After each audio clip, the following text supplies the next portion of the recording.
Bueno, hermanos muy amados del Señor y míos, así en ese orden. Muchos les amamos en Cristo y tenemos esta oportunidad preciosa de ocuparnos en este primer día de la semana, el día del Señor, de estar a sus pies y de abrir nuestros corazones y que Él nos abra las Escrituras.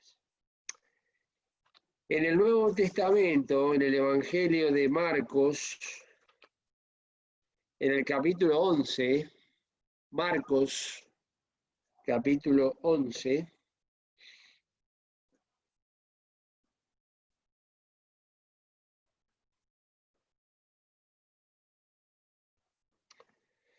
para comenzar a ir desde el verso 19, este es el episodio de la higuera seca, que el Señor secó maldiciendo la higuera, y luego la entrada a Jerusalén, pero vamos ahora al verso 19, donde dice, mas como fue tarde, Jesús salió de la ciudad, y pasando por la mañana, vieron que la higuera se había secado desde las raíces. Entonces Pedro, acordándose, le dice, Maestro, he aquí la higuera que maldijiste se ha secado. Y respondiendo Jesús les dice, tened fe en Dios. Porque de cierto os digo que cualquiera que dijere a este monte, quítate y échate en la mar, y no dudare en su corazón, mas creyere que será hecho lo que dice, lo que dijere, le será hecho.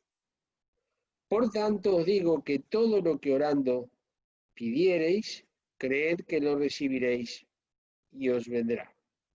Y cuando estuviereis orando, perdonad si tenéis algo contra alguno, para que vuestro Padre que está en los cielos os perdone también a vosotros vuestras ofensas. Porque si vosotros no perdonareis, tampoco vuestro Padre que está en los cielos os perdonará vuestras ofensas. Hasta ahí, hermanos, la lectura de la palabra de estos momentos vividos por el Señor Jesús y sus apóstoles, y Pedro, que es quien toma la iniciativa de hacer algún comentario. Todos recordamos que el Señor vino a la higuera, y esto es algo lo sabemos, vino a la higuera y no encontró higos, solo hojas. Y maldijo a la higuera. Y encontró solo hojas, porque no era tiempo de higos, dice. Pero tenía hojas. Si no es tiempo de higos, la higuera no tiene nada. Pero si tiene hojas, tiene higos. De ahí la maldición. De que tenía una apariencia de tener sin tener. Eso en el terreno humano se llama hipocresía. En el terreno natural, Dios condena aún en la esfera natural, aún en la creación, condena algo que es contra natura, contra naturaleza. De que algo que no debe tener, pues eso no lo tiene, pero lo que no debe tener lo tiene. Hojas. Y maldijo la higuera y se secó. Y el apóstol Pedro al otro día le pasaron por ahí, la higuera se había secado desde las raíces en 24 horas. Ningún árbol se seca en 24 horas desde las raíces. Ningún árbol. Por la vía natural, ningún árbol. Pero se había pronunciado una palabra sobre la higuera que tiene la capacidad de secarla toda, en pocas horas. Bueno, fue la misma voz que dijo, sea la luz, y fue la luz. Fue la misma voz que dijo, produzca la tierra hierba verde, y produjo la tierra hierba verde. Y muchas cosas más dijo, obviamente. También dijo esto, nunca más para siempre coma alguien fruto de ti. Nunca más nadie va a comer fruto de ti. Y nunca más es nunca más, y se secó la higuera. Bueno, ese es un acontecimiento histórico, la higuera ya no existe, Pedro ya no está, el Señor está en el cielo, Señor Jesús, nosotros estamos sobre la faz de la tierra 2000 años después. Es decir, que en el escenario no coincide nada. Pero sí la enseñanza del Señor Jesús, la esencia de la enseñanza, permanece para siempre. Y sobre todo si está vinculado y relacionado a la fe. Porque después que Pedro le dijo eso, maestro, la higuera que maldijiste se ha secado, el Señor Jesús no menciona para nada la higuera, ni le dio explicación, ni dijo nada sobre la higuera. Y podría haber explicado muchas cosas, pero no lo hizo. Y sí, en el verso 22, miren qué respuesta da, como una respuesta que no tiene, como que fuera, no sé, ¿cómo encaja esto acá? ¿Cómo entra esta respuesta en el escenario de la higuera seca, el de la maldición? Respondiendo Jesús, verso 22, les dice, tened fe en Dios. Esa es la respuesta del Señor Jesús. Y luego fundamenta la respuesta, porque cualquiera, os digo que cualquiera que dijera a este monte, quítate y échate en la mar, y no dudare en su corazón, mas creyere que será hecho lo que dice, lo que dijere le será hecho. Algo, del punto de vista natural, imposible. Pues venimos también de un hecho natural. Imposible que una higuera o cualquier árbol se seque en 24 horas todo, pero sucedió. Y es posible lo que dice en el verso 23. Y en el verso 24, por tanto os digo que todo lo que orando pidiereis, creed que lo recibiréis y os vendrá. Un versículo hermosísimo y peligrosísimo para mal entenderlo, mal aplicarlo, y la frustración es terrible. Pero que es plenamente posible y plenamente realizable. Luego, cuando estuvierais orando, perdonad. Como viene de la higuera, habla de un monte que puede ser traspasado a la mar, creyendo lo que dijésemos, y ahora pasa al perdón. Sí, algo que naturalmente también es imposible. Porque el corazón del hombre, de todos los hombres, de Adán para aquí, tenemos una capacidad enorme para recordar. Aunque hay cosas que decimos que no nos acordamos.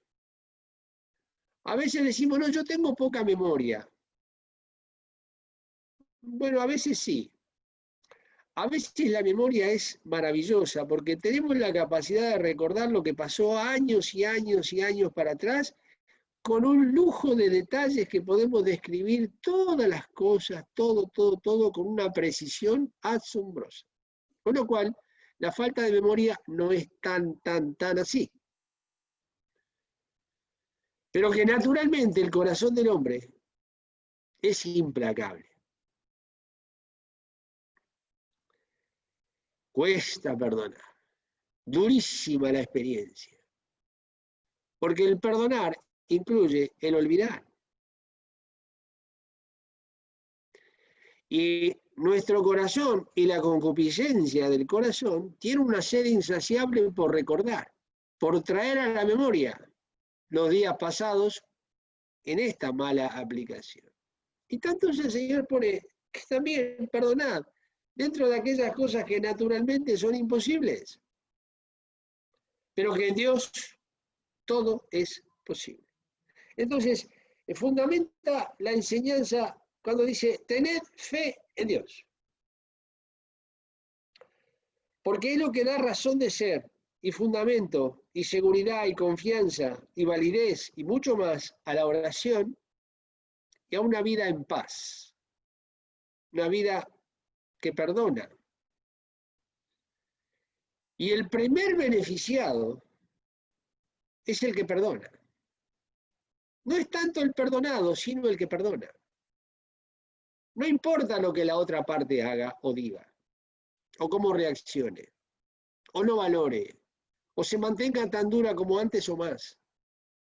Pero el que perdona es el primero y grande beneficiado y bendecido por parte de Dios, pues conoce una paz que mientras no perdona, no la tiene, no la tiene. Él es imposible.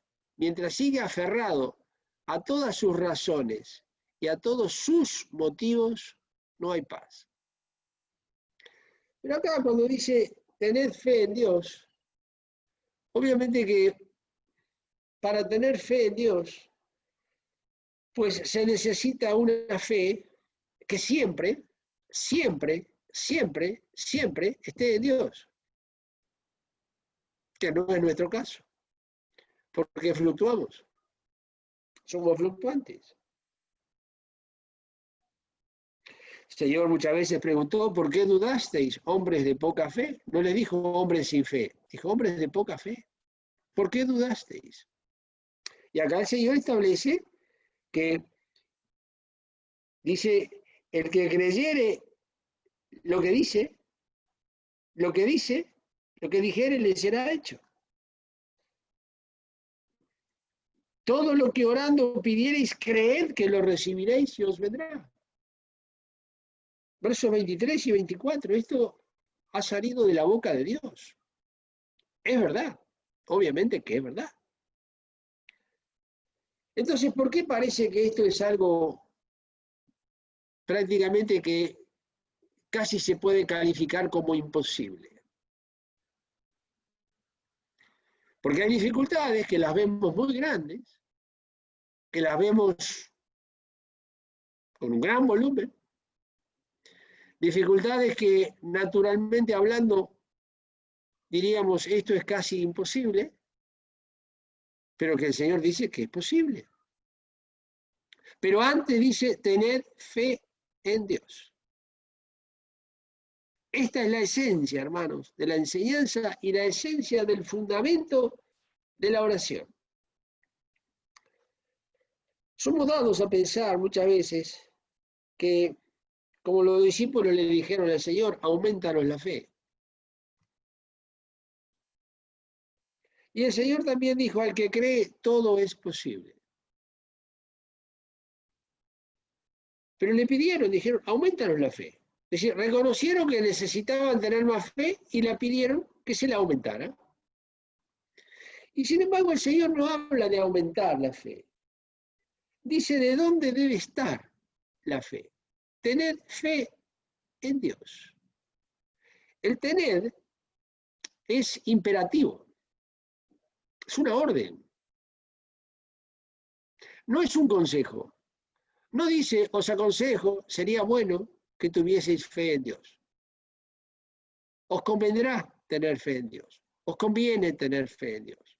Os hará bien tener fe en Dios. No dice eso. Da una orden. Que como Señor y Maestro, vaya que si tiene la autoridad para hacerlo. Con lo cual el Señor barre con todo aquello que no tenga su fundamento en Dios. Tened fe en Dios. No solamente en Dios como persona, que lo es, sino en Dios como origen y fundamento de esa fe. El Señor Jesús es el autor y consumador de la fe. Autor de la fe. Es Dios. Tened fe en Dios. Entonces el apóstol Pablo, decíamos esta mañana que a los romanos y a los gálatas le enseña este principio que el Señor Jesús registra, mejor dicho, que Marcos registra en su evangelio. Este diálogo del Señor Jesús con Pedro y con los demás discípulos frente a una higuera seca desde las raíces. Y en la carta a los Gálatas, hermanos, vamos ahora a Gálatas capítulo 2, versículo muy conocido, pero que tiene una riqueza como toda la escritura insondable. Gálatas capítulo 2. En el versículo 20. Aquí enseña el apóstol Pablo lo mismo, pero con una aplicación donde desarrolla lo que el Señor dijo en su momento y que Marcos registró. Con Cristo, dice acá, estoy juntamente crucificado.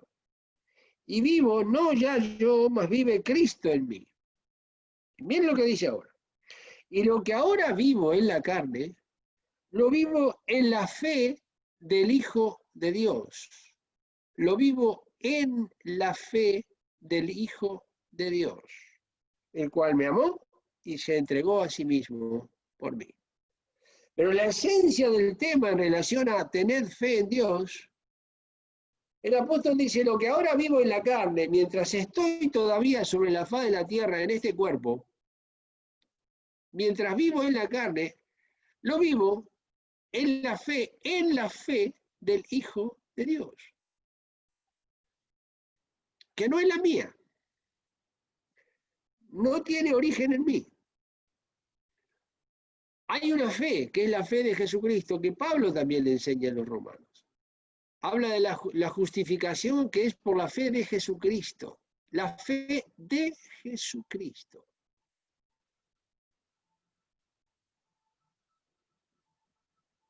En este mismo capítulo 2, en el versículo 16, Gálatas 2:16, dice la Escritura, sabiendo que el hombre no es justificado por las obras de la ley, sino por la fe de Jesucristo.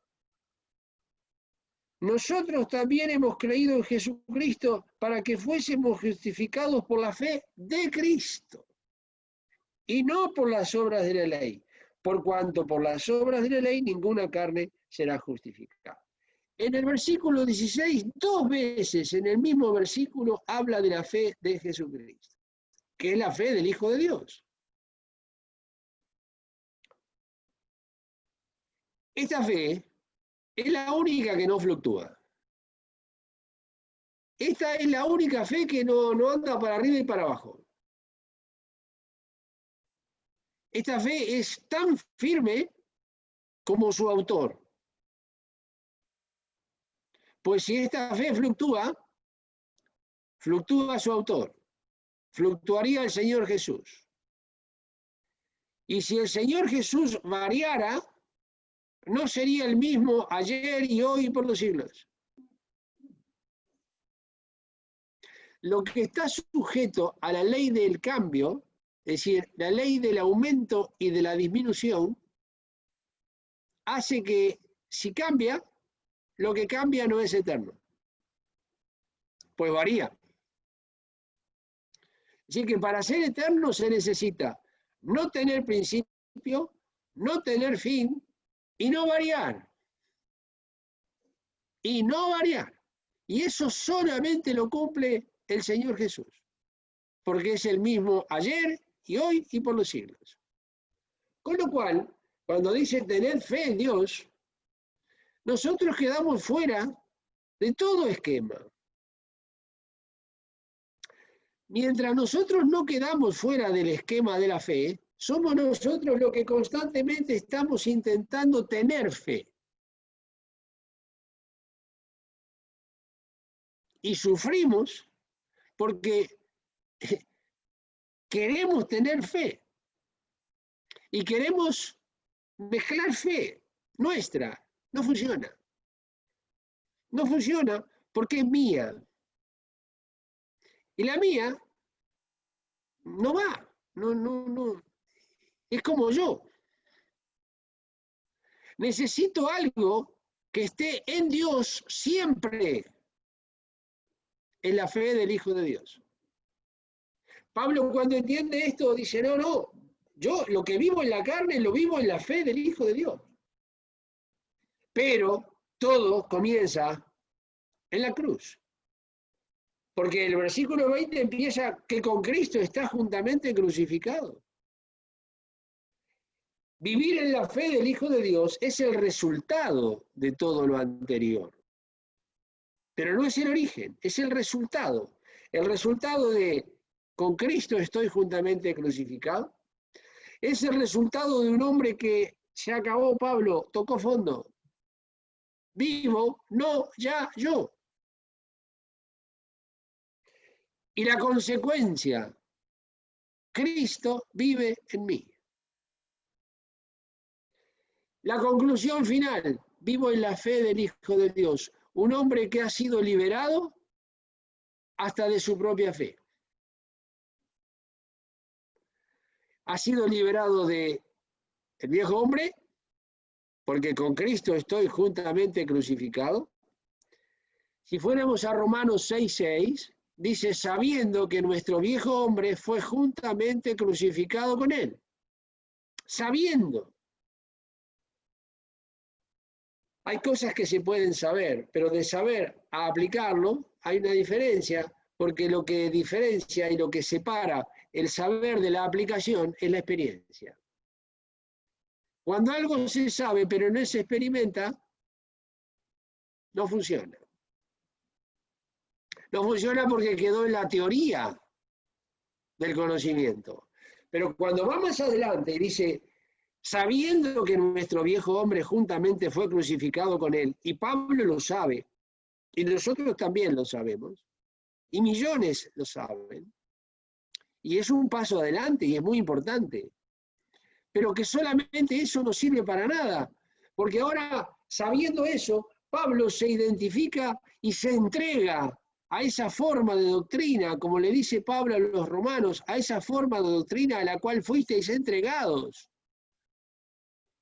Un hombre que vive porque voluntariamente le dice, Señor, aquí estoy. Estoy juntamente crucificado, no porque mi corazón, mi sentimiento, mi pensamiento, mi emoción me lo dice, no, porque tú lo dices. Porque tú lo has hecho. Es lo que decíamos hace un rato. Lo que se hace y lo que se dice. Cuando las dos cosas van juntas, funciona. Si no se hace, no se puede enseñar. Porque el Señor Jesús hacía y enseñaba. En ese orden. Hacía y enseñaba. Nunca enseñó nada que no lo hubiera hecho. Eso hacían los fariseos. Dicen y no hacen. Él no. Él no. Él hacía y lo que hacía lo enseñaba. Bueno, entonces, acá tenemos un hombre que conoce algo, Pablo. Se lo enseña a los Gálatas y a mí y a todos. Lo que toma de Romanos, vive esa experiencia y se lo enseña a los Gálatas. Vive y lo enseña. Lo que sabe, ¿qué es lo que sabe? Que el viejo hombre fue juntamente crucificado con Cristo, que la carne fue crucificada con Cristo. Eso lo sabe. Ahora, frente a esa enseñanza que viene de parte de Dios, y Dios hasta ahí no puede hacer más nada que lo que hace. Pero falta que el hombre se presente. Por eso dice en el mismo capítulo 6, presentaos pues a Dios como vivos de los muertos. Presentad vuestros miembros a Dios por instrumentos de justicia. Preséntate a Dios, le dice el Espíritu Santo a Pablo y a mí. Cuando del saber paso al presentarme, ahí asumo lo que la palabra me enseñó y vivo la experiencia y puedo decir con Cristo estoy juntamente crucificado. Cuando un hombre o una mujer asume esa situación y dice, y ya no vivo yo, se acabó. Ahora voy a vivir en la experiencia que Dios me propone y que Dios me provee. Todo lo hace el Señor. Todo está hecho, hermanos. Todo absolutamente, es como la salvación, queridos hermanos. Es como la salvación. Todo está hecho. Absolutamente todo. No falta nada. No faltó nada para salvarnos. Todo lo hizo el Señor. Pero ahora no falta nada para vivir de forma de poder agradar a Dios, porque sin fe es imposible agradar a Dios. Y como sin fe es imposible agradar a Dios, el Señor me dice, tened fe en Dios. ¿Qué es lo que está diciendo a través de Pablo? Pues vive en la fe mía, en la fe del Hijo de Dios. Y es posible, hermanos. Es posible, primero porque está escrito, suficiente, es verdad. Segundo, porque Dios se encarga de hacer lo que no podemos hacer. No nos pudimos salvar nosotros mismos, salvó el Señor Jesús. Bueno, ahora no podemos nosotros, personalmente, completar la obra que comenzó en el Espíritu, completarla nosotros en la carne. Es imposible. Entonces, como eso es imposible, me provee los medios. El conocimiento para saber que el viejo hombre fue juntamente crucificado. Y la experiencia para concretarlo. Porque dice, sé que fue juntamente crucificado mi viejo hombre con Cristo, y entonces dice, con Cristo estoy ahora juntamente crucificado. Ahí está la experiencia. No dice anhelo, deseo. No. Concretó la experiencia. Asume lo que Dios dice. Lo que Dios ya ha hecho. El viejo hombre fue juntamente crucificado con él. Y le dice a los Gálatas que el mundo me fue crucificado a mí y yo al mundo, en el capítulo 6. Me fue crucificado. ¿Quién hizo eso? El Señor Jesús.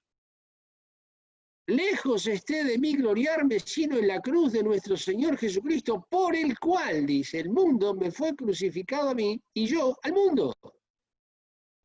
Hermanos, esto es cristianismo práctico, cristianismo según el Nuevo Testamento, la libertad gloriosa de los hijos de Dios, para no depender de ninguna fe externa a esta, porque no sirve. Cuando Pablo entendió esto, lo vive de forma que dice, y lo que ahora vivo, lo vivo en la fe del Hijo de Dios. Con lo cual, es plenamente posible, porque fue posible para él. Y alguien dirá, es el apóstol Pablo. No. No, porque a toda la iglesia en Roma le dice sabiendo esto. A la iglesia de los Gálatas le dice lo que le dice que el mundo me fue crucificado a mí y yo al mundo. De lo contrario, vivimos en un estado de fluctuación constante, en donde nos ponemos a orar y entonces nos encontramos con que vemos las dificultades y decimos, yo no tengo fe. No va por ahí. Es en la fe del Hijo de Dios. Es en la confianza absoluta. ¿Cómo nos hemos salvado, hermanos? ¿Cuánto confiamos en el Señor Jesús? ¿Mucho para salvarnos? ¿Muchísimo?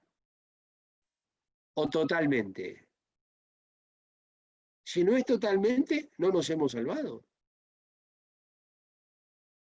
Hemos confiado absolutamente en la obra del Calvario. Hemos confiado absolutamente de que Dios mis culpas borró, como cantábamos hace un rato. Y si Dios no borró mi culpa, bueno, tenemos un problema enorme, pero la ha borrado, por supuesto que sí. En Isaías 43:25 dice, yo soy el que borro tus rebeliones por amor de mí y no me acordaré de tus pecados. Mis culpas borró, mis rebeliones las borró y no me acordaré de tus pecados. Todo lo ha hecho Él para salvarnos. Bueno, en la misma confianza como cual fuimos a buscar la salvación en Cristo, porque desesperadamente nos vimos perdidos, hermano. Y cuidado, si a alguien no gustó la desesperación de estar perdido, está perdido. La desesperación de estar perdido. Para ir desesperadamente al único que me podía salvar, y me salvó, el Señor Jesús. Y ahí toda la confianza va en Él. No queremos otra cosa que a Él. Y ahora somos hijos de Dios, dice el apóstol Juan. Bien, correcto. Y ahora somos hijos de Dios. Y ahora, como hijos de Dios, nos ha provisto la salvación para ser hijos. Y nos provee la fe para vivir una vida abundante. Para poder orar en fe. Y me dice, la fe del Hijo de Dios. Mayor garantía es imposible. absolutamente imposible. Porque para creer hay que obedecer. Y para obedecer hay que creer. Son dos cosas que van juntas. Van juntas. Porque en la carta a los Romanos, por eso dice esta mañana de ver esto, Romanos 10, 16 de Romanos, ahí dice, mas no todos obedecen al Evangelio. 10:16 de Romanos. No todos obedecen al Evangelio. Pues Isaías dice, ¿quién ha creído a nuestro anuncio? ¿Vemos? Tenemos el obedecer y al creer. No todos obedecen, porque ¿quién ha creído a nuestro anuncio? Ahí está. El obedecer en este caso a lo que sabemos. ¿Qué es lo que sabemos? Que nuestro viejo hombre juntamente fue crucificado con él. Esto es el Evangelio para la iglesia, lo que leímos en la carta a los Romanos y en la carta a los Gálatas. La iglesia tiene que ser evangelizada con estas buenas noticias, no para salvación, porque ya somos hijos de Dios, pero ahora como hijos de Dios necesitamos una fortaleza que no se puede conseguir fuera del Señor Jesús. La salvación no se consiguió fuera de Él, pues no conseguiremos la fortaleza de lo que no cambia fuera de Cristo. Y entonces, claro, tenemos un apóstol Pablo que dice, lo vivo en la fe del Hijo de Dios, que es lo que le permite decir que todo es temporal y es leve de nuestra tribulación. Por eso puede decir de ninguna cosa hago caso. No porque fuera un gigante de fuerza humana, no, pero sí en una potencia de una fe que nada le resistía, que nada se podía oponer. De ninguna cosa hago caso. Cuando somos muy acostumbrados a hacer caso de todas las cosas, de lo que dijo, de lo que no dijo, de lo que hizo, de lo que no hizo, de cómo me miró, de cómo no me miró, de cómo, si me saludó, si no saludó. No, hermanos, no, de ninguna cosa hago caso. No, ninguna. Cuando dice ninguna, es ninguna, hermanos. Y al no hacer caso de ninguna cosa, tiene un solo objetivo. Uno solo, solamente que acabe mi carrera con gozo. Un solo objetivo en su plano personal, que acabe la carrera con gozo y el ministerio que recibí del Señor Jesús para dar testimonio del Evangelio de la gracia de Dios. Pero eso es posible totalmente, totalmente. Totalmente porque ahora le ocupa solamente a una cosa, solamente una. Servir al Señor Jesús. Porque habla de ministerio. El ministerio es en servir, le dice a los romanos. Si ministerio, en servir. El ministerio que recibí del Señor Jesús para servir al Señor Jesús y dar testimonio del Evangelio de la gracia. Pero para ocuparse de eso no se puede entretener en otras cosas. Porque lo anulan, porque lo distraen, porque lo desvían. Entonces, para pisar fuerte en ese terreno, tiene que olvidarse de todas las cosas. Y Pablo no tiene esa fortaleza y nadie la tiene. Pero por eso dice, a ver, en lo que Dios hizo en la cruz, yo me identifico y con Él estoy juntamente crucificado, porque Dios dice que es así, basta, y yo lo asumo. Y luego, bueno, frente a esa situación, dice, se acabó Pablo. Se acabó Pablo. Pero ahora vive Cristo en mí. Y como vive Cristo en mí, vivo en la fe del Hijo de Dios, el cual me amó y se entregó. Y como me amó y se entregó, no quiere vivir en otra fe que aquella que los llevó al Calvario. Hermanos, es la esencia de la vida cristiana y vivirlo lo antes posible antes que nos vayamos. para irnos en las condiciones ideales, según Dios, según Dios. Pero claro, esto lleva a una situación en la cual no olvidemos que en la cruz hay lugar para uno solo.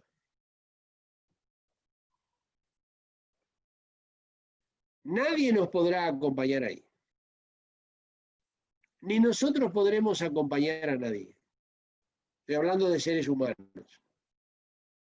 El Señor Jesús sí, con Cristo estoy juntamente crucificado, pero con nadie más. Porque ahí ni Él me deja solo, Él está conmigo. Pero no hay lugar para otro, ¿eh? La cruz es personal y es individual. Porque dice, niéguese a sí mismo, tome su cruz y sígame. No dice, niéguese a vosotros mismos, tomen su cruz. No, tome, personal a cada uno. Si alguno quiere, no dice los que quieran. Si algunos quieren, no, si alguno quiere, es personal. Y tendrá que vivir la soledad de la cruz con la compañía del crucificado. Y en la libertad gloriosa de los hijos de Dios. Y si elijo libertades, seréis verdaderamente libres. Y no hay mayor libertad que en la cruz de Cristo. Porque entonces la fe del Hijo de Dios se manifiesta plenamente en todos los aspectos y en todas las cosas. Y podremos vivir una vida que es distinta, será diferente. A contracorriente de todo el mundo, ¿eh? Preparémonos para eso. No coincidiremos con nadie, pero coincidiremos con uno. Con uno sí. El Señor Jesús. Vosotros sois mis amigos si hiciereis las cosas que yo os mando. Vosotros sois mis amigos, dice el Evangelio de Juan. Si hiciereis las cosas que yo os mando. Y entonces, la comunión con el Señor, la fe que viene de parte de Él, el Espíritu Santo que pide por mí, el Señor que intercede ante el trono de la gracia, sentado a la diestra del trono de Dios, y entonces sí, la oración es en la fe del Hijo de Dios, y entonces se cumple aquello de tener fe en Dios, porque esa es la fe que está siempre en Dios. Tiene su origen en Dios, porque tiene su origen en Cristo, que es Dios, y es el autor y consumador de la fe. Hermanos, os dejo esto también, como digo siempre, delante del Señor y delante de vuestras conciencias y delante de la mía, para ajustar todas aquellas cosas que tenemos que ir ajustando, porque hay que ir preparando la partida, y que nos encuentre fieles en su venida, ser hallados fieles en su venida, porque nos vamos en cualquier momento. Dios os bendiga y os confirme, y adelante, firmes en la fe, y el Señor viene. Maranatha.